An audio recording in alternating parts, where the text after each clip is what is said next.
നമസ്കാരം. ലോക്സഭാ തെരഞ്ഞെടുപ്പ് പ്രത്യേക ബുള്ളറ്റിൻ 24 ഇലക്ഷനിലേക്ക് എല്ലാ പ്രേക്ഷകർക്കും സ്വാഗതം.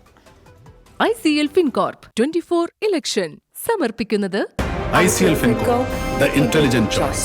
Powered by Asset, responsibly yours.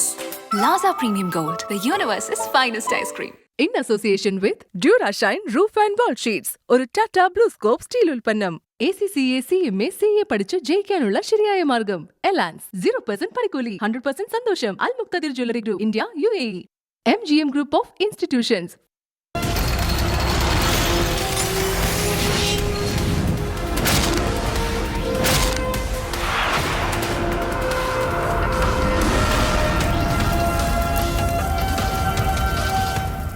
ICL FinCorp സമർപ്പിക്കുന്നത്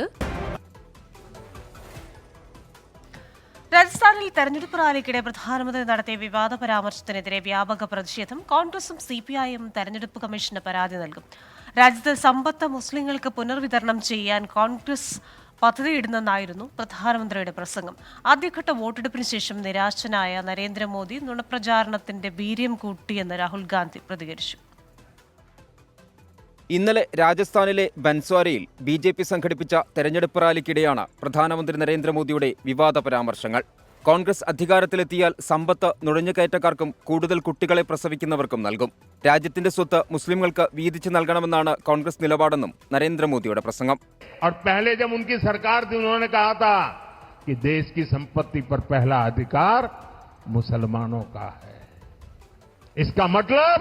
ये संपत्ति इकट्ठी करके किसको बांटेंगे? जिनके ज्यादा बच्चे हैं उनको बांटेंगे. മോദിയുടെ പരാമർശങ്ങൾ പ്രധാനമന്ത്രി പദവിയുടെ അന്തസ്സിന് നിരക്കാത്തതാണെന്നും മുസ്ലിംകൾക്കെതിരെ വിദ്വേഷം വളർത്തുന്നതാണെന്നും പ്രതിപക്ഷം കുറ്റപ്പെടുത്തുന്നു. CPIM തെരഞ്ഞെടുപ്പ് കമ്മീഷന് പരാതി നൽകി. കോൺഗ്രസും CPIMും തെരഞ്ഞെടുപ്പ് കമ്മീഷനെ സമീപിക്കും. രാജസ്ഥാൻ പോലീസിലും പരാതി നൽകാനാണ് CPIM തീരുമാനം. ജനശ്രദ്ധ തിരിക്കാൻ പ്രധാനമന്ത്രി നുണ പറയുകയാണെന്ന് രാഹുൽ ഗാന്ധി പ്രതികരിച്ചു. ഇന്ത്യയുടെ ചരിത്രത്തിൽ ഒരു പ്രധാനമന്ത്രിയും ഇത്ര തരം താഴ്ന്നിട്ടില്ലെന്ന് കോൺഗ്രസ് അധ്യക്ഷൻ മല്ലികാർജ്ജുൻ ഖാർഗെ വിമർശിച്ചു. ആദ്യഘട്ട വോട്ടെടുപ്പിന് ശേഷം പ്രധാനമന്ത്രിയുടെ വിദ്വേഷ പ്രചാരണം കൂടിയെന്ന് CPIM പൊളിറ്റ് ബ്യൂറോ അംഗം പ്രകാശ് കാരാട്ട് കുറ്റപ്പെടുത്തി. BJP is falling back on its stock in trade, as is called. This is its regular business of trying to create polarization. And the fact it did it in Rajasthan is also significant. നരേന്ദ്രമോദിക്കെതിരെ തെരഞ്ഞെടുപ്പ് commission എന്തുകൊണ്ട് നടപടിയെടുക്കുന്നില്ലെന്ന് കപിൽ സിബൽ. वो ये है चुनाव आयोग से कि आपने तुरंत कोई कदम नहीं उठाया. क्यों नहीं उठाया? ये जो भाषण है इसकी आपको निंदा करनी चाहिए. मोदी जी को नोटिस देना चाहिए. പ്രധാനമന്ത്രി ചൂണ്ടിക്കാട്ടിയത് കോൺഗ്രസിന്റെ വോട്ട് ബാങ്ക് പ്രീണനമാണെന്ന് BJP സംസ്ഥാന അധ്യക്ഷൻ K. സുരേന്ദ്രൻ ന്യായീകരിച്ചു. 24 ഡൽഹി. ആലപ്പുഴയിൽ 60 വയസ്സുകാരിയെ കൊന്നുകുഴിച്ചിട്ടതായി സംശയം. ദിവസങ്ങൾക്ക് മുൻപ് കാണാതായ ആലപ്പുഴ ചെട്ടികാട് സ്വദേശി റോസമ്മയാണ് കൊല്ലപ്പെട്ടതായി സംശയമുന്നയിച്ചത്. സഹോദരനെ പോലീസ് കസ്റ്റഡിയിലെടുത്തു. വിശദാംശങ്ങളുമായി മനീഷ് മഹിപാലാണ് ആലപ്പുഴയിൽ നിന്ന് ചേരുന്നത്. മനീഷ്, എന്താണ് സംഭവം? വിശദാംശങ്ങൾ.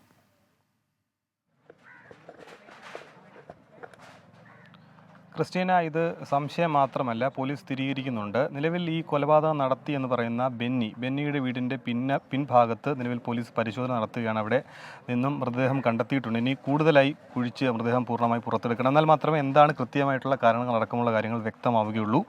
കഴിഞ്ഞ 17-ം തീയതി രാത്രിയാണ് 60 വയസ്സുള്ള റോസമ്മ കൊല ചെയ്യപ്പെടുന്നത്. സഹോദരൻ ബെന്നി ആണ് കൊലപ്പെടുത്തിയതെന്നാണ് പോലീസ് പറയുന്നത്. 18-ം തീയതി മുതൽ കാണാതായതിനെ തുടർന്ന് വീട്ടുകാർ അന്വേഷണം നടത്തിയിരുന്നു. പക്ഷേ ഇവർ വീട്ടുജോലിക്ക് പോകുന്ന സ്ഥലത്ത് ഉണ്ടാകുമെന്ന് വിചാരിച്ചു. പിന്നീട് 20-ം തീയതി ആലപ്പുഴ നോർത്ത് പോലീസിൽ പരാതി നൽകി. പരാതിയിൽ ആലപ്പുഴ നോർത്ത് പോലീസ് കേസെടുത്ത് അന്വേഷണം ആരംഭിച്ച് വരുന്ന ഘട്ടത്തിലാണ് സഹോദരൻ ബെന്നി തന്നെ ചില കുടുംബാംഗങ്ങളോട്, അടുത്ത ബന്ധുക്കളോട് സഹോദരിയെ താൻ കൊലപ്പെടുത്തി എന്നുള്ള വിവരം പറഞ്ഞത്.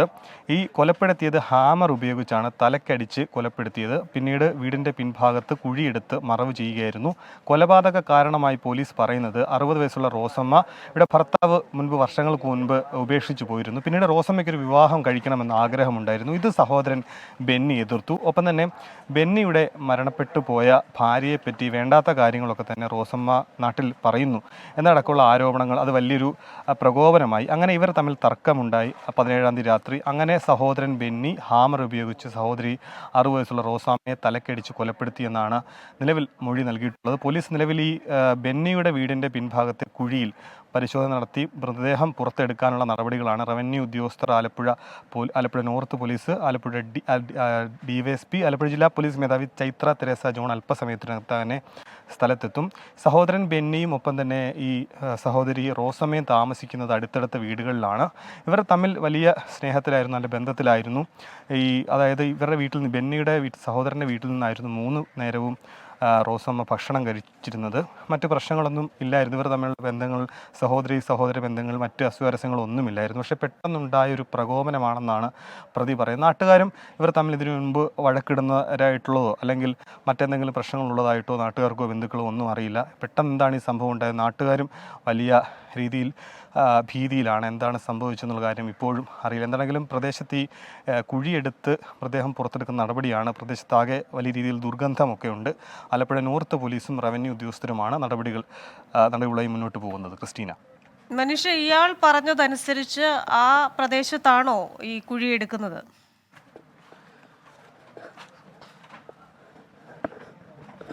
അതെ, ഈ സഹോദരൻ ബെന്നിയാണ് മൊഴി നൽകിയത്.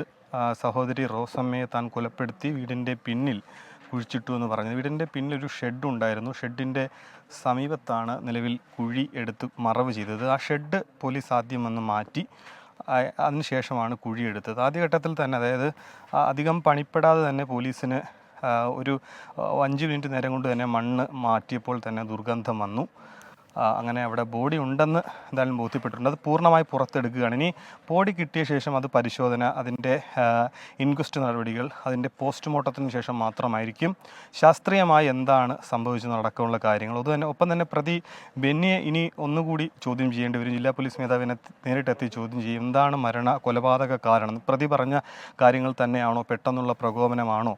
ഈ ഹാമർ കൊണ്ടൊക്കെ തന്നെ തലക്കടിച്ചതുകൊണ്ട് പോലീസിന് സ്വാഭാവികമായി മറ്റ് സംശയങ്ങൾ ഉണ്ടായേക്കാം. അത്തരം സംശയങ്ങൾ ദൂരീകരിക്കാനായി പ്രതി ബെന്നിയെ കൂടുതൽ ചോദ്യം ചെയ്യണമെന്ന് തന്നെയാണ് ആലപ്പുഴ DYSP അറിയിച്ചിട്ടുള്ളത്. ഈ സ്ഥലം ആലപ്പുഴ പൂങ്കാവാണ്. ആലപ്പുഴ പൂങ്കാവ് പള്ളിക്ക് പടിഞ്ഞാറ് വശമാണ്. ചെട്ടിക്കാട് ആണിത്. ആര്യാട് ഗ്രാമപഞ്ചായത്തിൻ്റെ ഭാഗമായിട്ടുള്ള സ്ഥലമാണ്. എന്താണെങ്കിലും ഈ വാർത്ത നാടിനെ ഞെട്ടിച്ചിട്ടുണ്ട്. ഇങ്ങനൊരു സംഭവം ഉണ്ടാകുമെന്ന് ആരും പ്രതീക്ഷിച്ചിരുന്നതല്ല. വളരെ സ്നേഹത്തിൽ കഴിഞ്ഞിരുന്ന ഒരു സഹോദരനും സഹോദരിയുമാണ് അവർ.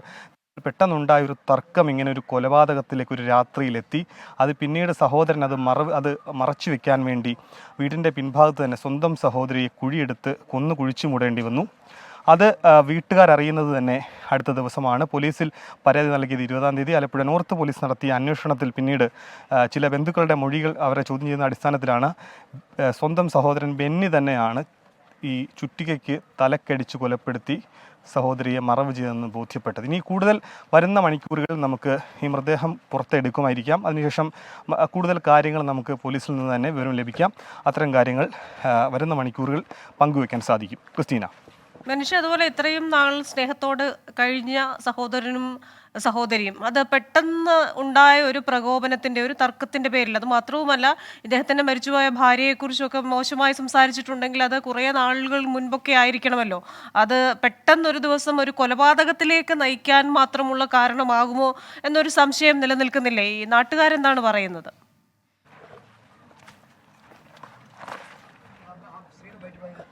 പല ആളുകളെയും നമ്മളിത് സംബന്ധിച്ച് അവരുടെ അടുത്ത് കാര്യങ്ങൾ ചോദിച്ചിരുന്നു. അവരിന്ന് മനസ്സിലായത് ഈ റോസമ്മയ്ക്ക് 2 മക്കളാണുള്ളത്. അതിൽ ഇളയ മകൻ്റെ കൂടെയായിരുന്നു താമസിച്ചു വന്നിരുന്നത്. മൂത്ത മകൻ വിദേശത്താണ്. ഇളയ മകൻ്റെ വീട്ടിൽ താമസമാണെങ്കിലും 3 നേരം തൊട്ടടുത്ത് താമസിക്കുന്ന സഹോദരൻ ബെന്നിയുടെ വീട്ടിൽ നിന്നായിരുന്നു 3 നേരവും ഭക്ഷണം കഴിച്ചിട്ടുണ്ട്. അത്രത്തോളം സ്നേഹത്തിലായിരുന്നു ഇവർ. പക്ഷേ റോസമ്മയ്ക്ക് ഈ പ്രായത്തിൽ മറ്റൊരു വിവാഹം കഴിക്കണമെന്നുള്ളൊരു ആഗ്രഹം അത് വലിയ രീതിയിൽ സഹോദരൻ ബെന്നിക്ക് നാണക്കേടുണ്ടാക്കിയെന്നാണ് നാട്ടുകാർ പറയുന്നത്. അത്തരം ആഗ്രഹങ്ങളൊന്നും വേണ്ട എന്ന് സഹോദരൻ ബെന്നി പലപ്പോഴായി പറഞ്ഞിരുന്നു. പക്ഷേ ഇവർ രാത്രിയിൽ അന്നുണ്ടായ എന്താണ് ഇവർ തമ്മിലുണ്ടായ സംസാരം? 2 വിഷയങ്ങളാണ് നാട്ടുകാർ പറയുന്നത്. ഒന്ന്, റോസമ്മ ബെന്നിയുടെ മരണപ്പെട്ട ഭാര്യയെപ്പറ്റി ചില കാര്യങ്ങൾ പറഞ്ഞു. അത് വേണ്ടാത്ത കാര്യങ്ങളായിരുന്നു. അതിൽ പ്രകോപനം ഉണ്ടായിരുന്നു ബെന്നിക്കെന്നാണ്. മറ്റൊരു കാര്യം ഇവരുടെ ഈ കല്യാണ ആഗ്രഹമായിരുന്നു. അതിനായിരുന്നു തമ്മിൽ പ്രകോപനവും പ്രശ്നങ്ങളും ഉണ്ടായിരുന്നത്.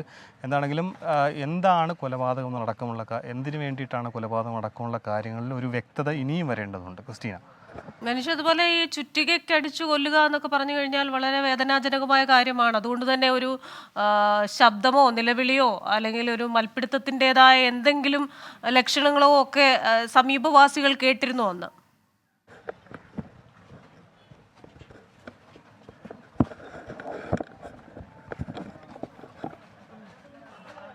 ക്രിസ്റ്റീന, അങ്ങനെ ഒരു സംഭവം ഉണ്ടായതായി നാട്ടുകാർ ആരും മൊഴി നൽകിയിട്ടില്ല. കാരണം അങ്ങനെ എന്തെങ്കിലും ഉണ്ടാകുകയാണെങ്കിൽ ഇന്ന് ദിവസങ്ങൾ കഴിഞ്ഞു. 17-ാം തീയതി രാത്രിയാണ് ഈ സംഭവം നടന്നത്.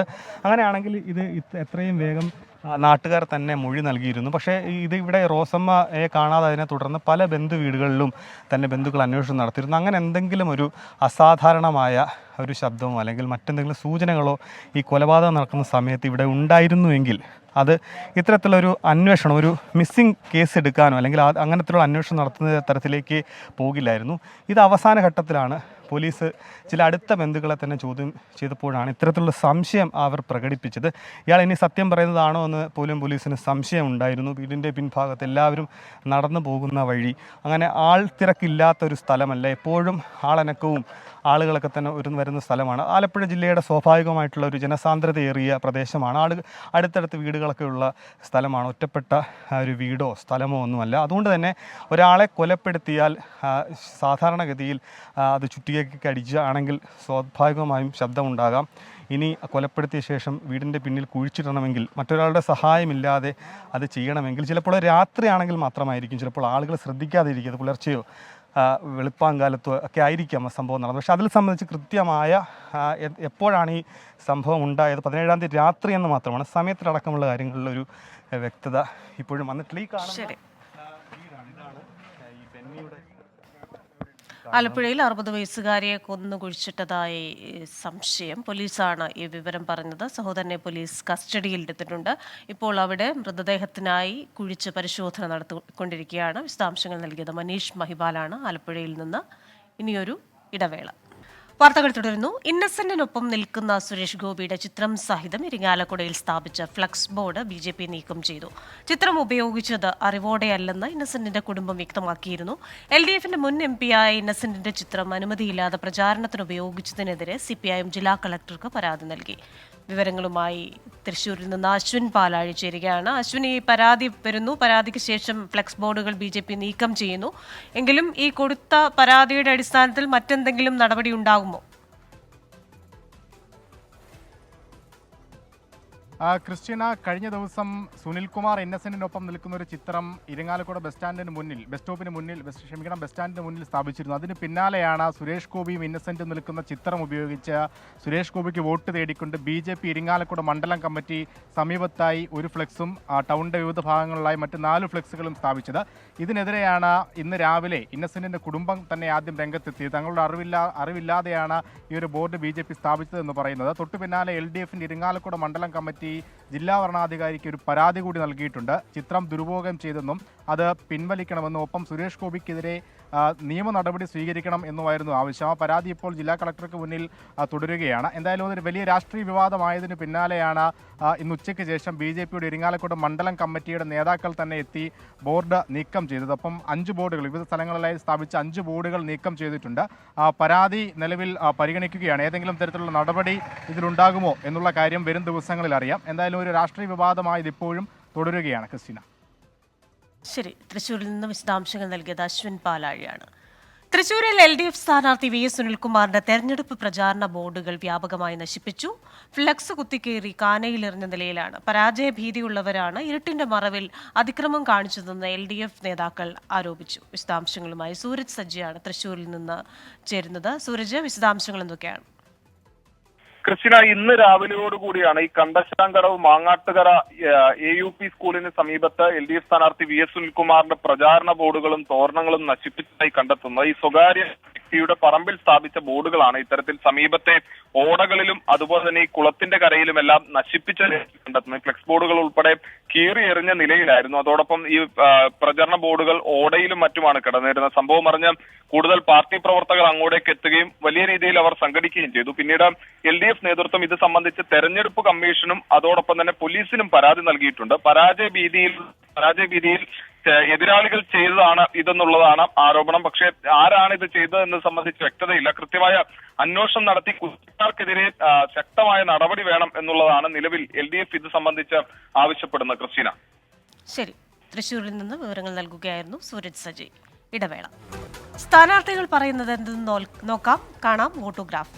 അൽ മുക്തദിർ ജ്വല്ലറി ഗ്രൂപ്പ് വോട്ടോഗ്രാഫ് സമർപ്പിക്കുന്നത് 0% പണിക്കൂലി, 100% സന്തോഷം. Al Muqtadir jewellery group, India, UAE.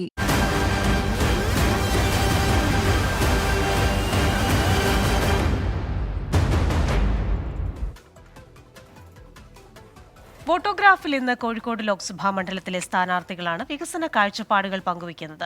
എയിംസും Beypore തുറമുഖത്തിന്റെ 2ാം ഘട്ട വികസനവുമാണ് ലക്ഷ്യമെന്ന് UDF സ്ഥാനാർത്ഥി MK രാഘവൻ പറഞ്ഞു. തീരമേഖലയിലും മലയോര മേഖലയിലും വികസനം എത്തിക്കുമെന്ന് LDF സ്ഥാനാർത്ഥി എളമരം കരീം. വാണിജ്യ വ്യവസായ മേഖലയ്ക്കാണ് NDA സ്ഥാനാർത്ഥി MD രമേശ് ഊന്നൽ നൽകുന്നത്. ഇനി എയിംസ് കോഴിക്കോട് സ്ഥാപിക്കുക, അതാണ് ലക്ഷ്യം. അതുപോലെ ബേപ്പൂർ പോർട്ട് അത് ഉയർത്തപ്പെടുക, കൂടുതൽ ട്രെയിനുകൾ കോഴിക്കോട് നിന്ന് ആരംഭിക്കുക, ബാംഗ്ലൂരിലേക്ക് കൂടുതൽ IT കമ്പനികൾ സ്ഥാപിക്കുക, ഇതെല്ലാമാണ് അടുത്ത ലക്ഷ്യം. അതിനുവേണ്ടിയുള്ള ഒരു ശക്തമായ മുന്നേറ്റം ആരംഭിച്ചു കഴിഞ്ഞിരിക്കുന്നു. കരിപ്പൂർ എയർപോർട്ടിന് ഡൊമസ്റ്റിക് കണക്ടിവിറ്റി, കൂടുതൽ IT കമ്പനികൾ വരണമെങ്കിൽ ഡൊമസ്റ്റിക് കണക്ടിവിറ്റി അനിവാര്യമാണ്. കോഴിക്കോട് എയർപോർട്ടിന് വികസനം ത്വരിതപ്പെടുത്തിക്കൊണ്ടിരിക്കുകയാണ്. പ്രധാനമായും നമ്മുടെ റെയിൽവേ വികസനം, എയിംസ് കേരളത്തിന് സ്ഥാപിക്കാൻ കേന്ദ്രത്തെ കൊണ്ട് അനുവദിപ്പിക്കൽ, വിമാനത്താവളത്തിൻ്റെ ഇന്നത്തെ ശോചനീയാവസ്ഥ പരിഹരിക്കൽ, അതുപോലെ ബേപ്പൂർ തുറമുഖത്തിൻ്റെ വികസനം, കേന്ദ്ര പദ്ധതികൾ, ഇതെല്ലാം മുന്നിൽ വെച്ചുകൊണ്ടുള്ള ഒരു മാനിഫെസ്റ്റോയാണ് ഞങ്ങൾ തയ്യാറാക്കി.